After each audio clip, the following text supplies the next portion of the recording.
तो संभल की शाही जामा मस्जिद में एएसआई का सर्वे किसी भी हाल में न हो सके, इसके लिए 24 नवंबर को बवाल और हिंसा की पूरी स्क्रिप्ट लिखी गई थी। पुलिस जांच में ये बात अब खुलकर सामने आ रही है और साजिश का पूरा कच्चा चिट्ठा एक एक करके बाहर आ रहा है। अब उसी मस्जिद में रंगाई पुताई करने की मांग ने संभल में एक बार माहौल को फिर से गर्मा दिया है। हिंदू पक्ष ने इस पर आपत्ति जताई है कि यह जगह विवादित है, इसलिए इससे छेड़छाड़ नहीं होनी चाहिए। लेकिन मस्जिद की इंतजामिया कमेटी को आज इलाहाबाद हाई कोर्ट ने एक मौका दिया है और कमेटी की अर्जी पर इलाहाबाद हाई कोर्ट ने कहा है कि बात रमजान की है तो मस्जिद में रंगाई पुताई हो सकती है, लेकिन आखिरी फैसले पर पहुंचने के लिए हाई कोर्ट ने कुछ दिशा निर्देश भी दिए। पहले उनके बारे में जान लीजिए, फिर आपको बताऊंगा कि संभल जामा मस्जिद के रखरखाव को लेकर खुद मस्जिद कमेटी ने क्या चौंकाने वाला खुलासा किया है। तो हाई कोर्ट ने कहा है कि पहले मस्जिद का निरीक्षण एएसआई करे, फिर रंगाई पुताई पर अपना पक्ष रखे और इस निरीक्षण में 3 सदस्यों की एक कमेटी जाए, जिसमें कि एएसआई के अलावा मस्जिद के मुतवल्ली और प्रशासन का एक सदस्य होगा। मस्जिद के निरीक्षण के बाद कमेटी को बताना होगा कि ढांचे को नुकसान पहुंचाए बगैर यह काम कैसे हो सकता है। तो हाई कोर्ट के आदेश पर 3 सदस्यों की कमेटी संभल जामा मस्जिद पहुंच चुकी है। वहां निरीक्षण का काम अभी किस तरीके से चल रहा है वहां ये बता रहे हैं आपको मौके पर मौजूद हमारे नवभारत संवाददाता गौरव श्रीवास्तव। एक बार चलिए उनके पास। इलाहाबाद हाई कोर्ट के आदेश पर एएसआई के 3 विशेषज्ञों वाली कमेटी इस वक्त संभल की शाही जामा मस्जिद का इंस्पेक्शन कर रही है और तस्वीर इस वक्त बिल्कुल ठीक आपके इस कैमरे में यहां पर दिखाई दे रही है। टीवी स्क्रीन पर देखिए किस तरीके से जो शाही जामा मस्जिद के सदर हैं वो इस वक्त तस्वीरों में नजर आ रहे हैं। इसके अलावा एएसआई के 3 विशेषज्ञ, जिनमें हम कहें तो मदन सिंह चौहान जो कि इस वक्त आपको तस्वीरों में नजर आ रहे हैं, जुल्फिकार अली वो आपको नजर आ रहे हैं, विनोद सिंह रावत जो कि सुपरिटेंडेंट आर्कियोलॉजिस्ट हैं मेरठ सर्कल के। इसके अलावा मस्जिद के जो मुतवल्ली हैं वो मौके पर मौजूद हैं। इसके अलावा एक एएसआई की टीम है जो सहयोगी टीम है जो इस वक्त नपाई करते हुए आपको जगह जगह की नजर आ रही होगी, संभल एसडीएम और इसके अलावा संभल जिले के एडिशनल एसपी श्रीश चंद, ये सभी विशेषज्ञों की टीम जो है इस वक्त आपको तस्वीरों में नजर आ रही होगी। और इस कमेटी का एक ही काम है ये तय करना कि क्या मस्जिद की मौजूदा स्थिति इस प्रकार की हो चुकी है जिसमें मस्जिद को रंग रोगन की आवश्यकता है, और ऐसे में क्या एएसआई अपनी रिपोर्ट में ये कहेगा इलाहाबाद हाई कोर्ट में कि इसकी इजाजत दी जानी चाहिए। ये इसी रिपोर्ट से तय होगा और कल सुबह 10 बजे जब एएसआई की टीम एएसआई की कमेटी अपनी रिपोर्ट सौंपेगी तो उसमें ये बताएगी कि मौजूदा स्थिति क्या। और आपको बता दें कि 1927 के एग्रीमेंट के मुताबिक इस मस्जिद का रखरखाव जो है वो एएसआई के पास है और इसके लिए बाकायदा एक फंड बना हुआ है। इसके अलावा एएसआई ही इस जगह पर किसी तरह का कोई भी मेंटेनेंस का काम कर सकती है। मस्जिद के मुतवल्ली को उस एग्रीमेंट के मुताबिक ये कहा गया था कि इसमें किसी तरह का बदलाव निर्माण कार्य वो नहीं कर सकते हैं। तो भारत में संरक्षित स्मारकों की देखरेख की जिम्मेदारी संवैधानिक और कानूनी तौर पर एएसआई को मिली हुई है। ऐसे स्मारकों में किसी भी तरह का काम कराने के लिए एएसआई की मंजूरी लेना अनिवार्य होता है।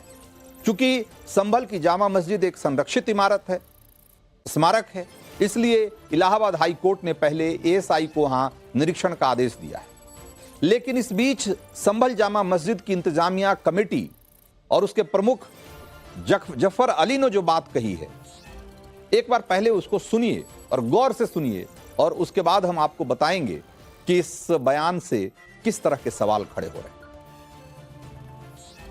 सैकड़ों सालों से होती चली आ रही सजावट, पुताई, सफाई, रंगाई, लेकिन कभी भी एएसआई ने इस पर कोई एतराज हमसे जाहिर नहीं किया है, ना ही कोई आपत्ति लगाई है, ना ही कोई विरोध दर्ज कराया है। लेकिन इस बार भी हम सिर्फ शहर में शांति और अमन बरकरार रहे, इस वजह से हमने परमिशन लेना बहुत ज्यादा मुनासिब समझा। तो संभल जामा मस्जिद के सदर जफर अली ने यही बात चौंकाने वाली कही है और वो ये है कि संभल की जामा मस्जिद में आजादी के बाद से जो भी काम हुए उस पर नजर रखने की जिम्मेदारी नियमतः तो एएसआई की थी। लेकिन सवाल ये है कि पिछली सरकारों ने क्या जानबूझकर उसकी अनदेखी की? क्या जानबूझकर इस मंदिर के रखरखाव, साफ सफाई, रंग पुचाड़े की सारी जिम्मेदारी क्या इंतजामिया कमेटी को सौंप दी थी? संभल जामा मस्जिद विवाद में यह सवाल इसलिए महत्वपूर्ण है क्योंकि हिंदू पक्ष के दावे के मुताबिक यह असल में हरिहर मंदिर है और इसके समर्थन में 800 साल पुराने नक्शे से लेकर हिंदू धर्म ग्रंथों के बहुत सारे उद्धरण पेश किए जा चुके हैं और जिसमें संभल के हरिहर मंदिर का हवाला दिया गया है।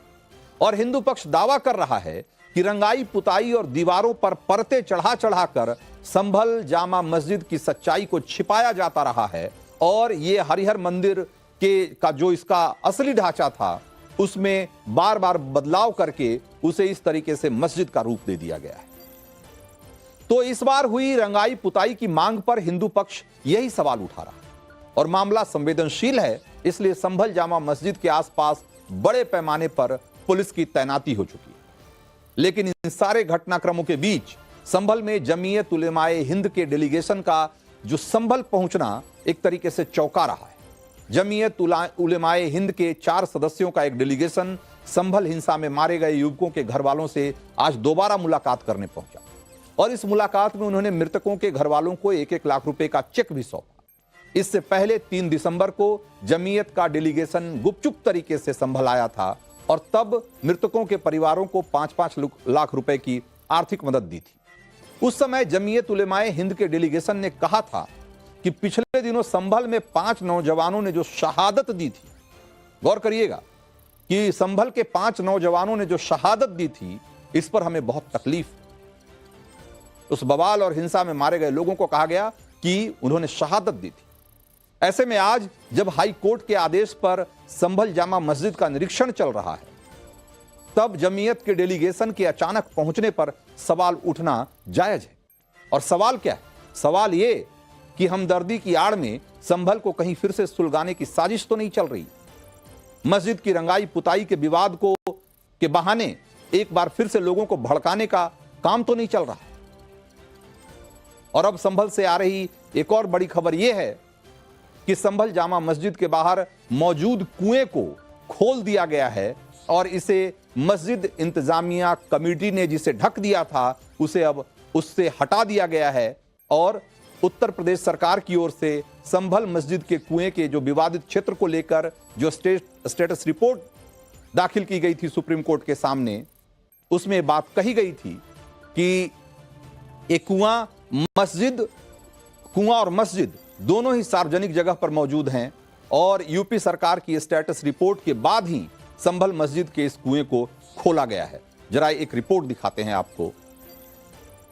तो ये धरणी वारा हकूक हम आपको दिखा रहे हैं जिसको लेकर सुप्रीम कोर्ट में याचिका दाखिल है और आज एसआई की टीम के इंस्पेक्शन के लिए इस कुएं को जो है वो खोला गया था और एसआई की टीम ने इसका निरीक्षण जो है वो किया गया और फिलहाल इसकी जो चाबी है वो मस्जिद कमेटी के पास ही है और मस्जिद कमेटी ने इसका चाबी देकर इस कुएं को खोला और अब जो विवाद है कि क्या मस्जिद का जो इस कुएं का मालिकाना हक है वो मस्जिद कमेटी के पास है या फिर वो सार्वजनिक संपत्ति है, इसको लेकर सवाल है। और स्टेटस रिपोर्ट जो दाखिल हुई थी उसके मुताबिक ये जो कुआं है फिलहाल उसकी भी निगरानी जो है एसआई की टीम द्वारा की गई है और फिलहाल इस कुएं को जो है अगर आप देखें तो फिलहाल बंद किया जा रहा है और बंद करने के बाद जो है सवाल ये उठेगा कि एसआई टीम अपनी रिपोर्ट में इस कुएं यानी कि धरणी वारा हकूक को लेकर क्या जिक्र करती है। मस्जिद के सचिव हमारे साथ मौजूद हैं, उनसे भी हम बात कर लेते हैं। क्या कहेंगे सर, किस चीज का इंस्पेक्शन आज किया एसआई की टीम ने, क्या क्या किया?